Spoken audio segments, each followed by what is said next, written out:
ये एक बहुत अहम दस्तावेज होता है और इस ऐवान की ये रवायत रही है कि जब भी फाइनेंस बिल आया है उस पे कई रोज इस ऐवान के मेंबरान को ये मौका मिला है कि वो अपने वोटर्स की नुमाइंदगी करते हुए उनके एहसासात की तर्जुमानी कर सकें। ये शायद पाकिस्तान में पहली दफा होने जा रहा है कि पाकिस्तान में फाइनेंस बिल को 50 ओवर मैच नहीं, T20 नहीं, बल्कि T5 फॉर्मेट के अंदर खेला जा रहा है कि 4-5 तकरीरों के अंदर इस फाइनेंस बिल को समेटने की बात हो रही है। मैं ये मुतालबा करूंगा कि इस फाइनेंस बिल पर 3 दिन उसी अंडरस्टैंडिंग के मुताबिक बहस की जाए जो हुकूमत की और अपोजिशन की हुई। मैं आपके नोटिस में लाना चाहता हूं, हमने मुसलसल ये एजेंडे पे डाला, मुसलसल उसके लिए टाइम दिया और उसके बाद वजूद अगर किसी ने नहीं बोला तो ये मेरे वो नहीं है। बहरहाल मैंने इसको पूरा टाइम दिया है। प्लीज आप कंटिन्यू करें। इसके लिए हमारे मैंने पूरा टाइम दिया है और आप रिकॉर्ड चेक कर सकते हैं कि वो कर सके। हम जब इस ऐवान में बहस कर रहे हैं तो पाकिस्तान एक बहरान से गुजर चुका है और गुजर रहा है। इस बहरान के अंदर जिस अंदाज में कौमी क़यादत ने इत्तेहाद और यगानगत का मुजाहरा किया, ये उसी का नतीजा है कि अल्लाह ताला ने हमें इस इम्तिहान में सुरखरू करके निकाला और आज दुश्मन दुनिया के सामने सफाइयां पेश कर रहा है और पाकिस्तानी कौम का मोराल इसके शाहीनों की तरह आसमान की बुलंदियों को छू रहा है। जनाबे वाला, हमारी मुसल्लह अफवाज, एयरफोर्स और नेवी ने इस बात का सबूत दिया है कि वो हर किस्म की दुश्मन की जारियत का मुकाबला करने की सलाहियत रखती हैं। भारत को मैं आज ये दोबारा पैगाम देना चाहता हूं कि इसमें कोई शुबा नहीं कि हमें इस हुकूमत से शदीद सियासी और मुआशी पॉलिसियों पर इख्तलाफात हैं। हम इस हुकूमत का, इसकी पॉलिसियों का हर सतह पे मुकाबला करेंगे और इनका रास्ता भी रोकेंगे, लेकिन अगर भारत ने पाकिस्तान के ऊपर कभी मैली निगाह दोबारा डालने की कोशिश की तो ये कौम फिर सीसा पिलाई हुई दीवार बन के, एक चट्टान बन के दुश्मन के सामने खड़ी हुई नजर आएगी। आज जनाब स्पीकर, हमारे वजीर आजम भारत से सफारतकारी कर रहे हैं, तो भारत से सफारतकारी पहली दफा नहीं हो रही, तो मेरा जहन उसकी रील माजी के झरोकों में जाए बगैर नहीं रुक सकती। हमें कोई फोन नहीं आया, लेकिन हमने पायलट को, जैसे अभी बिलावल जरदारी साहब ने कहा कि फौरन फिलफौर 24 घंटे में रिहा कर दिया, शायद एक जेस्चर देना जरूरी था। तो फिर मेरे जहन में यह ख्याल भी आया कि हमने भारत का जासूस कलभूषण पकड़ा, भारत ने पूरी दुनिया को आसमान पे उठा लिया, वावेला किया, लेकिन उस वक्त की हुकूमत ने उस कलभूषण को छोड़ने की पेशकश नहीं की।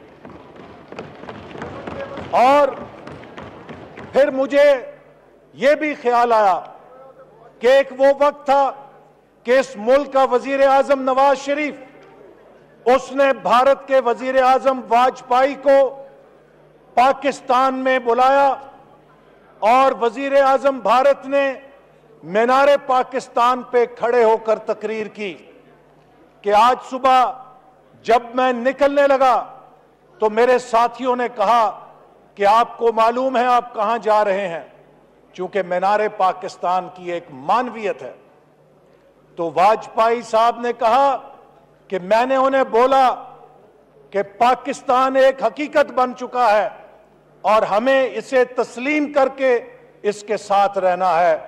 कितनी बड़ी जीत थी पाकिस्तान की कि भारत के अंदर जिन लोगों को हम इंतहा पसंद कहते हैं, उनके पीरो मुर्शद वजीर आजम वाजपेयी ने मीनारे पाकिस्तान पे खड़े होकर उस नई हकीकत का एतराफ किया और पाकिस्तान और कश्मीर के मसले को हल करने के लिए ऐलान लाहौर के अंदर दस्तखत किए। उस वक्त कहा गया कि नवाज शरीफ ने वाजपेयी के साथ दोस्ती कर ली है, और फिर तारीख ने वो मंजर भी देखा कि उसके बाद आने वाले डिक्टेटर ने उसी वाजपेयी के साथ हाथ मिलाने के लिए कितने जतन किए और काठमांडू की कॉन्फ्रेंस में तकरीर खत्म करके मेज के आगे झुक के कैसे वाजपेयी से हाथ मिलाया। फिर वही वजीर आजम था कि जिसके पास भारत का वजीर आजम मोदी चल के लाहौर मिलने के लिए आया, तो यही हमारे दोस्त नारे लगाते थे, मोदी का यार।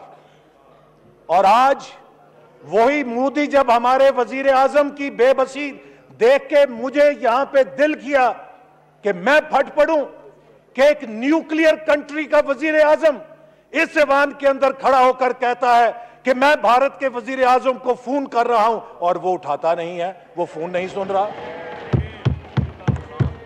ये दिन भी हमने देखने थे, और ये बहादुर और मुहिब्बे वतनी का एक तस्वीर है। और वो वजीर आजम जिसको चल के मोदी मिलने आते थे तो वो मोदी के यार के नारे सुनते थे, और ये जिनका फोन नहीं सुना जाता, जिनको किसी काबिल नहीं समझा जाता, जो पाकिस्तान की जग हंसाई कराते हैं, पाकिस्तान की बेइज्जती करते हैं, वो नोबेल इनाम के हकदार ठहरते हैं। ये इंसाफ भी इस मुल्क के अंदर देखने का जनाब दिन आने थे। जनाब स्पीकर, आज हम बजट पे बात कर रहे हैं। हुकूमत को 7 माह हो चुके हैं। ये दूसरा मिनी बजट आया है। ये भी दुनिया में वर्ल्ड रिकॉर्ड है कि कोई हुकूमत साल के अंदर 2 बजट लेकर आए। इससे क्या जाहिर होता है कि उस हुकूमत का होमवर्क नहीं है, उस हुकूमत को पता नहीं है कि उसने करना क्या है। हमें तो कहा गया था कि हमारे थिंक टैंक्स काम कर रहे हैं।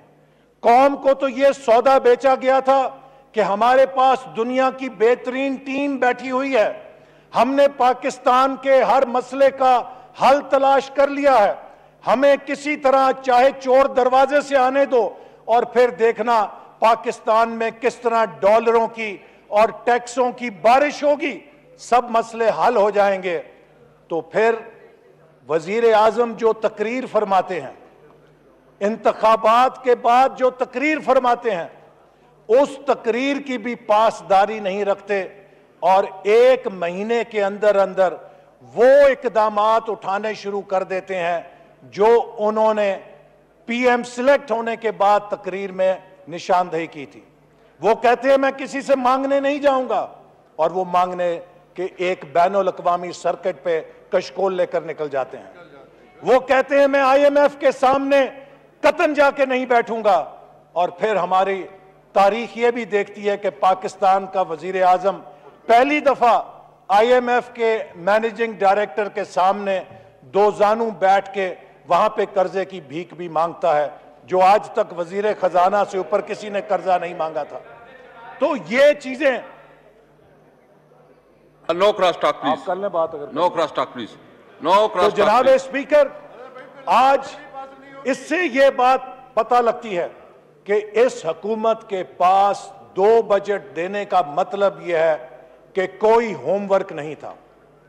पाकिस्तान का कितना खसारा था, पाकिस्तान के कितने कर्जे थे, ये अगर आप कायदे आजम यूनिवर्सिटी के अंडर ग्रेड स्टूडेंट से जाके जो इकोनॉमिक्स पढ़ रहा है उससे पूछें तो वो भी आपको 1 मिनट में वेबसाइट से, मिनिस्ट्री ऑफ फाइनेंस की वेबसाइट से, इकोनॉमिक सर्वे ऑफ पाकिस्तान से हर चीज मालूम करके दे देगा।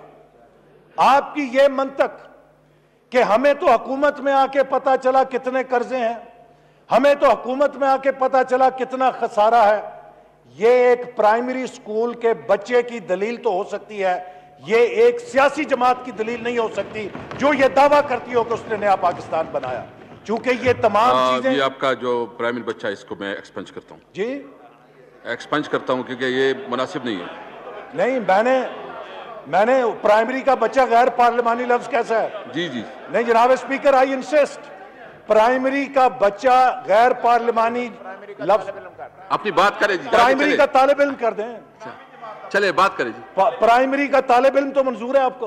अब बात करें। नहीं, प्राइमरी का तालिब इल्म मंजूर है जी प्लीज। तो जनाब स्पीकर, ये एक प्राइमरी के तालिब इल्म की दलील तो हो सकती है, ये उस जमात की नहीं हो सकती जो खुद को नए पाकिस्तान का मौजूद करार दे। तो आज उसका नतीजा यह है कि उस बजट का तकद्दुस बदल गया है, और एक ऐसे वक्त में जब पूरी दुनिया में मईशत की जंग जारी है, पूरी दुनिया में इक्तसादियात की जंग जारी है, और जब पाकिस्तान को टेक ऑफ पोजीशन के ऊपर ला खड़ा किया गया था, इस हुकूमत ने 7 माह के अंदर, अभी हमारे वजीर खारजा साहब फरमा रहे थे कि 7 माह के अंदर क्या गलत हुआ है, वो मैंने अभी बताऊंगा कि क्या गलत हुआ है, लेकिन 7 माह के अंदर यह हुआ है कि 5 साल से जो मईशत ग्रोथ ट्रैजेक्टरी पर जा रही थी, 3% से 3.5, 3.5 से 4, 4.5 से 5, 5 से 5.5, 5.8, 5 साल का वो सफर जो हर साल बढ़ोतरी की तरफ जा रहा था, जनाब स्पीकर, इन 7 महीनों में वो क्रैश होकर 4% के ऊपर आ गया है। जनवरी 2018 में वर्ल्ड बैंक की जो रिपोर्ट थी साउथ एशिया के लिए, जनवरी 2018 में वर्ल्ड बैंक ने कहा कि पाकिस्तान 2019 और 20 के अंदर 6% के शरह के साथ इसकी मईशत तरक्की करेगी।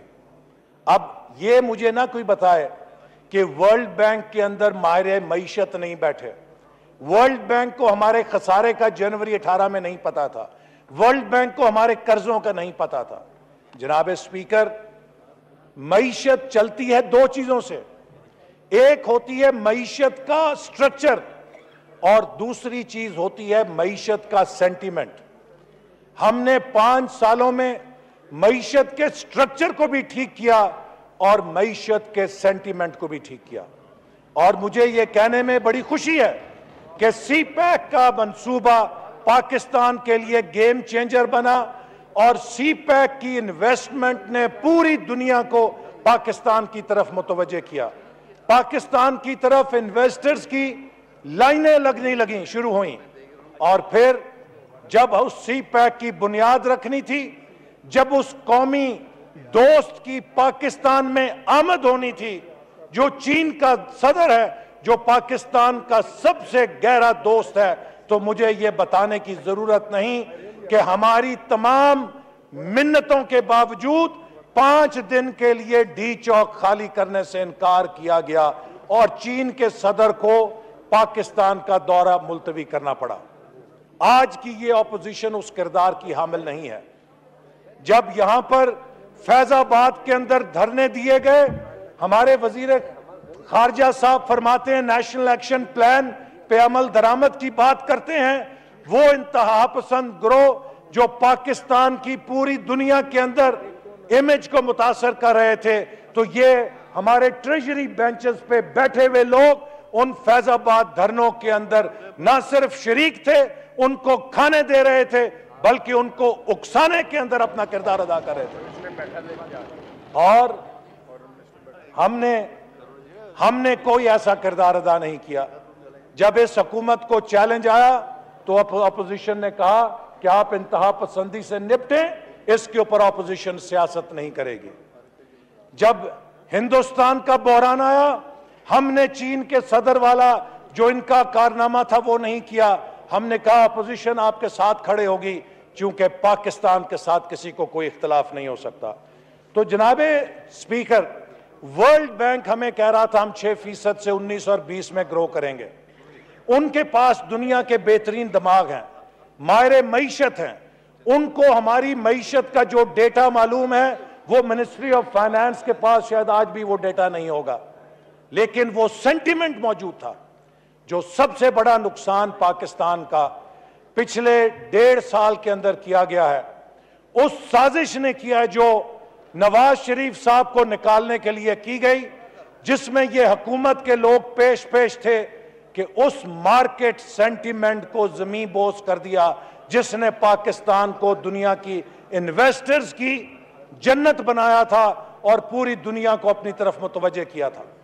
वो फॉरेन डायरेक्ट इन्वेस्टमेंट अरबों डॉलर की जो पाकिस्तान आ रही थी वो रुक गई, और जब वो फॉरेन डायरेक्ट इन्वेस्टमेंट रुकी तो उससे हमारे ज़र मुबादला के ज़खायर पे दबाव पड़ा।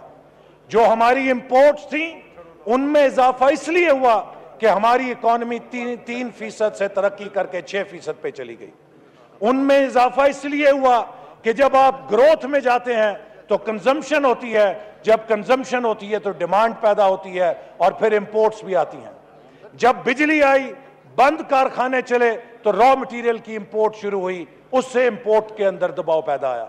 जब बड़े बड़े इंफ्रास्ट्रक्चर के प्रोजेक्ट लगे, उनकी प्लांट एंड मशीनरी आई, उससे इंपोर्ट में इजाफा हुआ।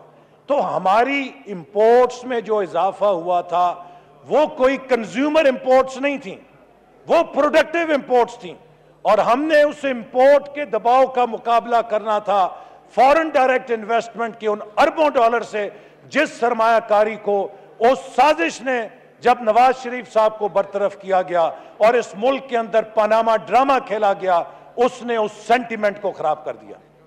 और फिर जब यह हुकूमत बरसर इख्तिदार आई तो इसने आते साथ जो पाकिस्तान को corrupt country, money laundering country कह के बड़ी मेहनत के साथ हमारे वजीर आजम ने सऊदी अरब के इन्वेस्टमेंट फोरम में जाके दुनिया भर के इन्वेस्टर्स को बताया कि पाकिस्तान दुनिया की सबसे बड़ी करप्शन वाला मुल्क है, सबसे बड़ी मनी लॉन्ड्रिंग का मुल्क है। चीन के अंदर उनकी कम्युनिस्ट पार्टी के स्कूल जहां पूरी क्यादत बैठी थी, उसको कहा कि जी हम मार खा गए चूंकि हम बड़े करप्ट हैं, हम बड़े मनी लॉन्ड्रर हैं। मलेशिया में गए तो हम बड़े करप्ट हैं, हम बड़े मनी लॉन्ड्रर हैं। तुर्की में गए, हम बड़े करप्ट हैं, हम बड़ी मनी लॉन्ड्रर हैं। मुझे आप बताएं, जिस कंपनी का सेल्स एजेंट ही ये कहता हो कि इस प्रोडक्ट के अंदर सारी दुनिया के डिफेक्ट हैं, तो उस कंपनी की प्रोडक्ट को कौन खरीदेगा? कौन सा इन्वेस्टर है जो पाकिस्तान का रुख करेगा? तो इसलिए उस सेंटिमेंट को तबाह करने से आज पाकिस्तान का ग्रोथ मोमेंटम नीचे आ गया है, और वही बैनुल अक़वामी इदारे जो हमें 6% पे ग्रोथ कह रहे थे, आज सब हमें अगले 3 सालों के लिए 4% के ऊपर ग्रोथ प्रोजेक्ट कर रहे हैं। तो जनाब स्पीकर, मैं आपके नोटिस में लाना चाहता हूं कि जनूबी एशिया में भारत 7% से ग्रो कर रहा है, हमसे उसकी मईशत 8 गुना बढ़ी है। बांग्लादेश 7% से ग्रो कर रहा है और वो हमें जीडीपी के अंदर ओवरटेक करने लगा है, एक्सपोर्ट्स में ओवरटेक कर चुका है। और ये हुकूमत एक रात में एक फैसला करती है कि डॉलर के मुकाबले में रुपए की मालियत 15 रुपए से घटाती है, और एक छलांग के अंदर पाकिस्तान की मईशत 315 अरब डॉलर जीडीपी से 250 अरब डॉलर जीडीपी पे आ गिरती है। हमारा दिफा बजट जो पहले ही 9 अरब डॉलर था, बड़ा कम 9.5 अरब डॉलर था, उसकी मालियत 7.9 अरब डॉलर रह जाती है, जबकि भारत अपने दिफाई बजट में सालाना बुनियादों पर उतना इजाफा कर रहा है जितना हम टोटल डिफेंस बजट के ऊपर खर्च करते हैं। तो ये जो slow down of economic growth है, जो इन्होंने ब्रेकें लगाई हैं इकोनॉमी को, आप ब्रेकें लगाने से इकोनॉमी को नहीं जीत सकते। आप एक्सेलरेटर पे पांव रख के इकोनॉमी और एक जंग को जीतते हैं, रफ्तार तेज करके इकोनॉमी को जीतते हैं। हमने तो 5.8% जीडीपी की रफ्तार छोड़ी थी। हमारा तो ख्याल था कि ये उसको 6 पे लेके जाएंगे, 6.5 के ऊपर लेके जाएंगे, पर इन्होंने ब्रेक को एक्सेलरेटर समझ के, अनाड़ी ड्राइवर था ना, एक्सेलरेटर दबाने की बजाय ब्रेक दबा दी और 5.8 से हम 4% ग्रोथ के ऊपर आ गए। अब जब आपकी पाई सुखड़ेगी, जब आपकी ग्रोथ कम होगी, तो आपको वसाइल की कमी का सामना करना पड़ेगा और आपका डेवलपमेंट बजट मुतासर होएगा, आपकी सारी इन्वेस्टमेंट्स मुतासर होंगी और आप ग्रोथ मोड से नीचे लो ग्रोथ पे आ जाएंगे और उस पे जलती का तेल ये कि इन्होंने आंखें बंद करके ऐसे स्टेप्स लिए कि जिनके इन्फ्लेशनरी प्रेशर्स हैं, और आज पाकिस्तान फिर उसी लो ग्रोथ, हाई इन्फ्लेशन, स्टैगफ्लेशन के धाने पे खड़ा है जहां से हम 2013 में इसको निकाल के लेकर आए थे। तो जनाब स्पीकर, ये पॉलिसीज आज हमारे लिए एक बहुत खतरा बन चुकी हैं। और 7 महीने के बाद पाकिस्तान के अवाम पूछ रहे हैं 25 मिनट्स कि वो जन्नत कहां। 20 मिनट्स हो गए, अभी तो 10 मिनट हुए, 15 मिनट सर, अभी जनाब 10 मिनट हुए। 20 मिनट जनाब आज 7 महीने गुजर गए हैं, तो पाकिस्तान के अवाम पूछते हैं हमें तो जन्नत 100 दिनों में मिलनी थी। तो 100 दिन भी गुजरे, 200 दिन भी गुजर गए, जन्नत क्या मिलनी थी? पाकिस्तान के अवाम को महंगाई की जहन्नम मिल गई है, पाकिस्तान के अवाम को बेरोजगारी की जहन्नम मिल गई है। और आज हम ये देख सकते हैं कि जो इन्होंने वादे किए थे, इनको मैं ये कहूंगा कि अपनी जन्नत मुझे दिखला ना सका तू वाइज, कूचा यार में चल देख ले जन्नत मेरी। कि हमने 2013 से 18 पाकिस्तान के चप्पे चप्पे पर किस तरह तरक्याती मंसूबे खड़े किए थे, किस तरह 12,000 मेगावाट एनर्जी के मंसूबे खड़े किए, लोड शेडिंग के जिनको बोतल में बंद किया, और पाकिस्तान के किसी शहरी से 2 आने 4 आने 100 रुपए खिरात नहीं मांगी। पाकिस्तान के अपने वसाइल से लोड शेडिंग के मसले को 12,000 मेगावाट बिजली पैदा करके हमने बंद किया। इसी तरह जनाब स्पीकर 1750 किलोमीटर मोटरवेज की हमने बुनियाद रखी, जो आज पूरे मुल्क के टूल ओवर्स पे तामीर हो रही हैं, जिससे पाकिस्तान इस खित्ते का लॉजिस्टिकल हब बनेगा। चूंकि हमारे पास एक विजन था कि हमने पाकिस्तान को इकोनॉमिक ट्रेड कॉरिडोर बनाना है इस खित्ते का, लेकिन इनसे तो ये ना हुआ कि जो मंसूबे हम मुकम्मल कर गए थे उनको चालू ही कर देते।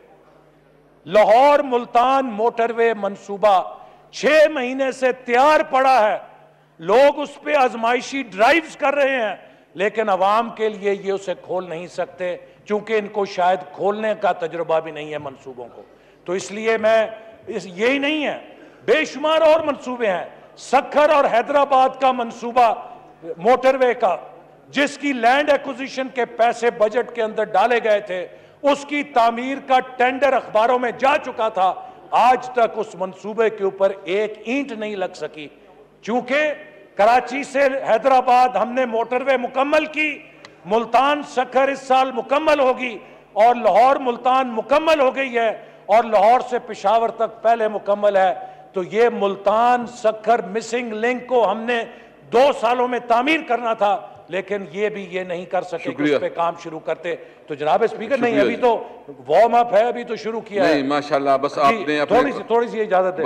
तो जनाब स्पीकर, ये जो सारी नाकामियां हैं, इनका बोझ लोगों पर पड़ा है। अब मैं टू द पॉइंट कुछ बातें कहना चाहूंगा। जनाब स्पीकर, अगर मैं ऑपोजिशन से बोलूंगा तो वो कहते हैं ना कि हम बोलेंगे तो ये बोलेंगे कि जी आप बोलते हैं।